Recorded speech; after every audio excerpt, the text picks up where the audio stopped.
report by the IAEA says Iran is advancing further towards a nuclear bomb. To be precise, Iran's stock of uranium, enriched to up to 60%, has grown to enough, if enriched further, for a nuclear bomb.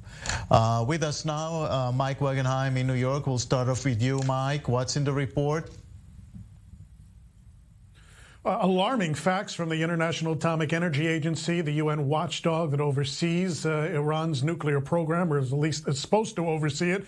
The IAEA report notes a 29% jump in Iran's stockpile of highly enriched uranium over the last 3 months alone. As you mentioned, it's at 60% enrichment right now. You only need 90% to get to a nuclear bomb, and the jump from 60 to 90%, according to nuclear experts, just isn't that much.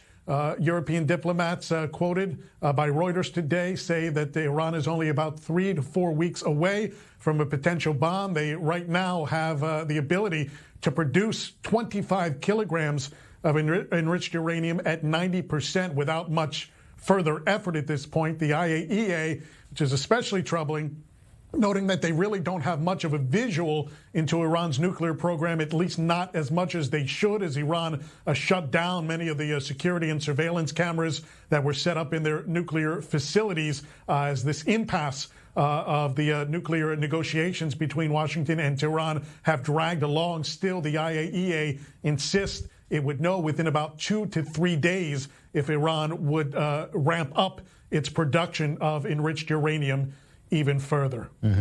Any reaction in Washington so far?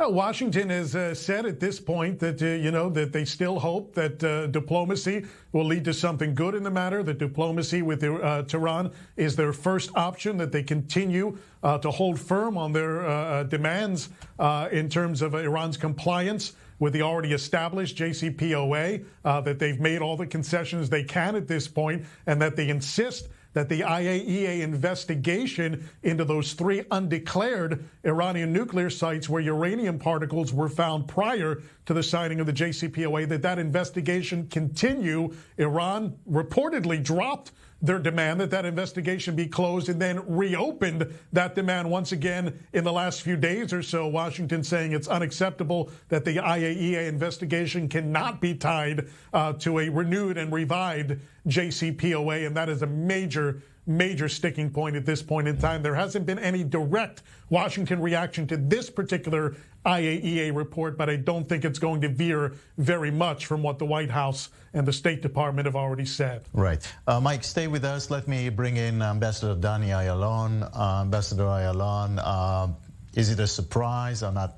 Maybe not really. Well, it's not really a surprise, because at the end of the day, the decision really has been lodged at the hands of the Iranians.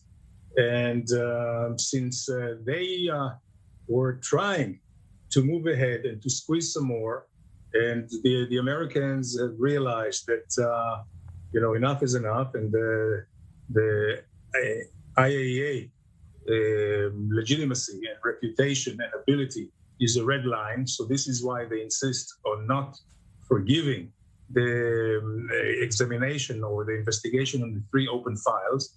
And this is where it stands. And the Iranians probably have a lot to hide.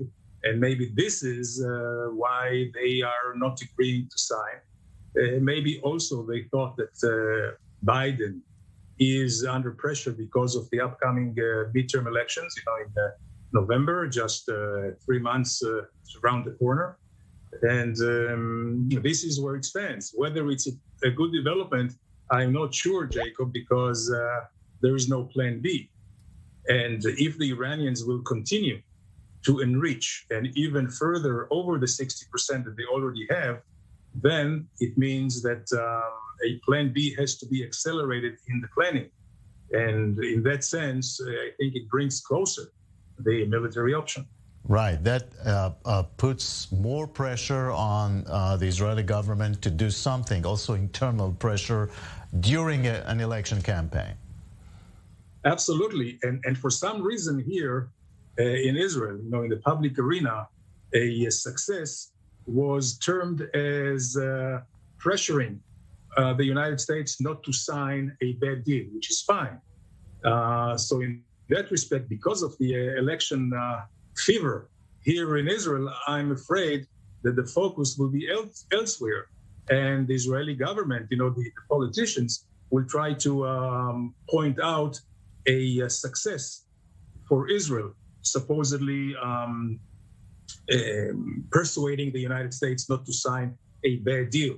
So I think this will be the focus, that they are not signing the deal and that Iran will continue to be under sanctions. So this would be, I think, painted as an achievement by the government. Yeah, but again, I think this is a short-lived success because, again, what do you do when the Iranians continue and move forward to a breakout, to a bomb?